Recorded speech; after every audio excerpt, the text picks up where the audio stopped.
Hello everyone, my name is Shruti Brahmbhatt and आज हम discuss करने वाले हैं बिजनेस स्टडीज का चैप्टर 9 जिसका नाम है फाइनेंशियल मैनेजमेंट।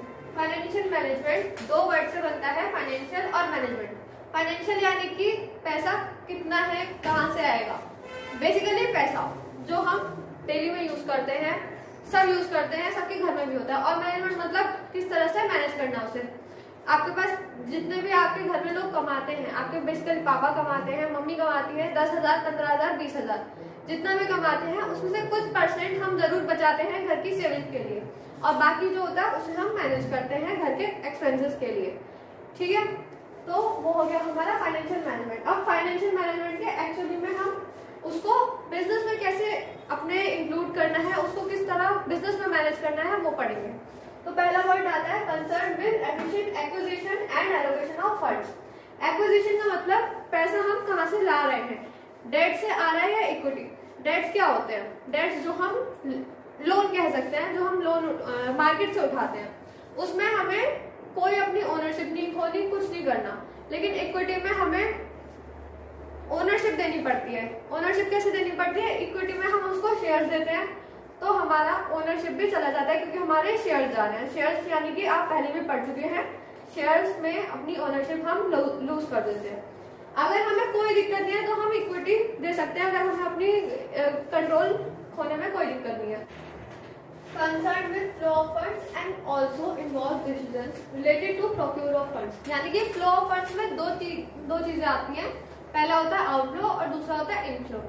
इनफ्लो यानी कि पैसा आ रहा है अंदर, वो अंदर किस तरह मैनेजमेंट किया जा रहा है, फर्म में किस तरह मैनेज किया जा रहा है। और आउटफ्लो यानी कि वो फर्म के बाहर किस तरह मैनेज किया जा रहा है। तो इन दोनों चीजों को हम एक्विजिशन और एलोकेशन से भी कंपेयर कर सकते हैं। बात वही हो गई कि फंड्स में कहाँ से आ रहे हैं हमारे फंड्स और कहाँ जा रहे हैं हमारे फंड्स। ठीक है, and also involve decisions related to procure of funds. Decisions लेंगे, फाइनेंसिंग डिसीजन होगा, इन्वेस्टिंग डिसीजन होगा, या फिर हमारा तीसरा जो होता है हमारा डिविडेंड डिसीजंस, वो होगा। ये तीन डिसीजन हम आगे पढ़ेंगे टॉपिक में, अभी पहले हम ये कंप्लीट कर लेते हैं। तीसरा पॉइंट आता है हमारा financial management involve the application of general management principles to a particular financial operation. एक पर्टिकुलर ऑपरेशन के लिए, यानी कि कोई फर्म एक पर्टिकुलर काम कर रही है, जैसे कि कोई भी फर्म हमारी बॉटल्स बना रही है, तो उस बॉटल्स में हमारा उसकी कैप अलग आएगी, उसका प्लास्टिक कहाँ से आएगा, उसका रॉ मटेरियल कहाँ से होगा, उसमें इन्वेस्टिंग कहाँ से आएगी, और उसमें इन्वेस्टिंग के बाद जो हमारा फंड्स होंगे वो किस तरह कहाँ जाएंगे, कहाँ से आएंगे, बेसिकली हमारी वो बात हो जाएगी। ठीक है, तो उनका जनरल मैनेजमेंट। हम घर में भी जब पैसे इन्वेस्ट करते हैं या पैसों की सेविंग करते हैं तो हम बहुत देख से करते हैं। आपकी सबकी मम्मी करती हैं। कुछ पैसे वो अपने पास रखती हैं और कुछ पैसे वो मार्केट में आपके लिए सामान लेने में खर्च कर देती हैं, जिससे कि वो उन्हें पता होता है कि वो पैसा कहाँ जाएगा और किस तरीके से, सबसे सही तरीके से हमारी मम्मियां मैनेज करती है पैसों को। ठीक है, एक बहुत ही सिंपल सा एग्जांपल दिया था मैंने। अब उसके बाद हम पढ़ते हैं रोल्स। फाइनेंशियल मैनेजमेंट के रोल्स क्या होते हैं। अब बेसिकली 3 पॉइंट्स में मैंने इतना तो डिफाइन कर ही दिया जितना आपको समझ में आ गया होगा, लेकिन अब रोल्स भी पढ़ लेते हैं हम। रोल्स यानी कि पहला है हमारा size and composition of fixed assets. यानी कि हमारी फर्म का साइज क्या है, हमारी फर्म में जो हम एसेट्स करा रहे हैं उनका साइज क्या है। How much capital company is planning to invest. Fixed assets में कितना पैसा हम लगाएंगे, क्योंकि हमें फिक्स और करंट एसेट्स में रेशियो बना के चलना चाहिए। अगर फिक्स में लगा रहे हैं तो वो हमारा लॉन्ग टर्म के लिए है, और करंट में लगा रहे हैं तो हमारा शॉर्ट टर्म रहेगा। ठीक है, तो वो हमारा इन्वेस्टिंग डिसीजन हो जाता है। दूसरा पॉइंट आता है हमारा amount of composition of current assets. तो अमाउंट कितनी होगी, जैसे कि मैंने पहले बता दिया, उसमें हमने फिक्स्ड एसेट्स की बात करी थी, यहाँ करंट एसेट्स की बात करेंगे कि किस पार्ट में हम उसको ब्रेक करेंगे तो वो फाइनेंशियल डिसीजंस में इंक्लूड हो जाएगा। फाइनेंशियल डिसीजन के बेसिस पर डिवाइड कर दिया जाएगा। तीसरा पॉइंट आता है long term and short term. सब में सेम बात होगी, लॉन्ग टर्म रहेगा, शॉर्ट टर्म रहेगा, फिक्स्ड एसेट्स रहेंगे, करंट एसेट्स रहेंगे, बस। लेकिन हमें इन पॉइंट्स को साथ रखते रखते ये पढ़ना भी बहुत जरूरी होगा। लॉन्ग टर्म यानी कि पॉलिसी ऑफ लिक्विडेशन। अब लिक्विडेशन हम बहुत बार पढ़ते हैं, लिक्विडिटी, लिक्विडेशन क्या होता है। जो कंपनी के पास पैसा हाथ के हाथ होता है, पढ़ाई है कैश एंड कैश फ्लोज। ठीक है, कैश लिक्विडेशन जो होते हैं। तो हमारे हाथ में जो पैसा है जो हम कभी भी तुरंत के तुरंत उसको कन्वर्ट कर सकते हैं कैश में। मतलब हम कह सकते हैं कि हमारे हाथ में कोई भी ऐसी चीज है जो हमारे, जैसे हमारे शेयर्स हो गए, ठीक है, तो उसे हम जल्दी से जल्दी कैश में कन्वर्ट कर सकते हैं, तो वो हमारा लिक्विडिटी में आ जाता है। अब हर फर्म में अलग अलग पॉलिसीज होती हैं, ठीक है, तो वो हमारा हो गया लॉन्ग टर्म होगा या शॉर्ट टर्म होगा। तो जितना लॉन्ग टर्म होगा, फाइनेंस जितना लॉन्ग टर्म में रहेगा, हमें उतना ही देखना पड़ेगा कि हमारा इंटरेस्ट कितना जाएगा या प्रॉफिट कितना रहेगा, ठीक है। जितना लॉन्ग टर्म फाइनेंस रहेगा उतना ही प्रॉफिट डिक्रीज होगा और कंपनी को डेट पर ज्यादा इंटरेस्ट देना पड़ेगा, ठीक है। लॉन्ग टर्म होगा तो डेट होगा, शॉर्ट टर्म होगा तो इक्विटी होगा, ठीक है, ये हमने बता दिया। अब आता है fourth point, breakup of long term financing into debts and equities, fixing this ratio by financial management.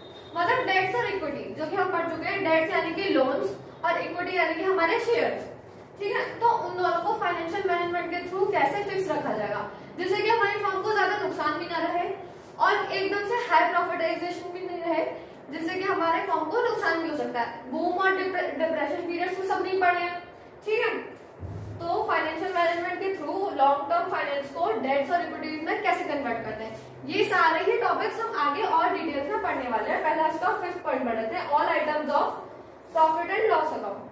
अब क्या लिखा हुआ है इसमें, इफ वी पे more interest depreciation it will increase expenses and affect P&L account, ठीक है। अब प्रॉफिट एंड लॉस अकाउंट हम क्यों बनाते हैं, एक्सपेंसेस बुक करते हैं और इनकम देखते हैं हमारी कितनी बुक हुई है, ठीक है। तो अगर हम इंटरेस्ट ज्यादा पे कर रहे हैं, डेप्रिसिएशन फिक्स्ड एसेट में ज्यादा आ रहा है यानी कि लॉन्ग टर्म जा रहा है, तो हमारा उतना ही एक्सपेंस बढ़ेगा, तो वो हमारे P&L को कैसे इफेक्ट करेगा, एक्सपेंस बढ़ रहा है, इनकम कम हो रही है, ठीक है। तो ये थे हमारे सारे फाइनेंशियल मैनेजमेंट के रोल्स। आई होप आप लोगों ने पहले नोट्स का स्क्रीनशॉट ले लिया होगा, ठीक है। तो अब हम अपना अगला टॉपिक स्टार्ट करते हैं। अभी हमने पढ़े थे रोल्स, उसके बाद हम पढ़ने वाले हैं ऑब्जेक्टिव्स ऑफ फाइनेंशियल मैनेजमेंट, ठीक है।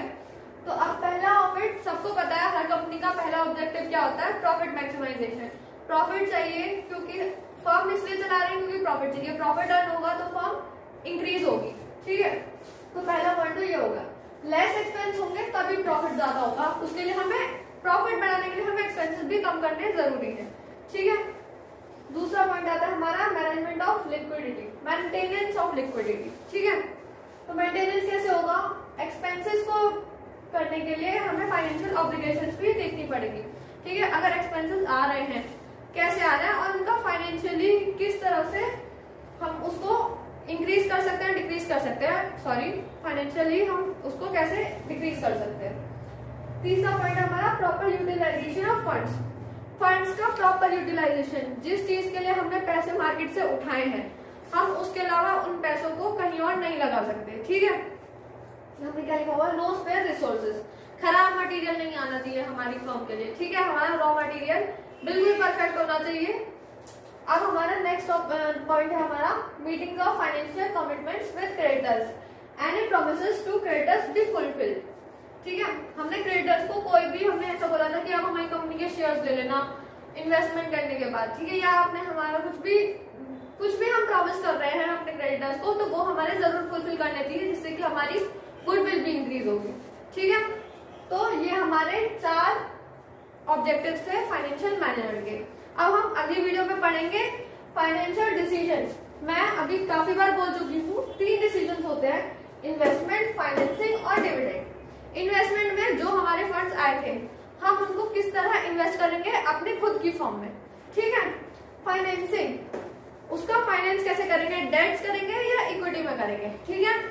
और तीसरा है हमारा डिविडेंड, हम डिविडेंड किस तरह रखेंगे, प्रॉफिट बांट देंगे लोगों में या रिटेन्ड अर्निंग्स रखेंगे, ठीक है। तो ये हम अपने नेक्स्ट वीडियोस में करेंगे। Thank you.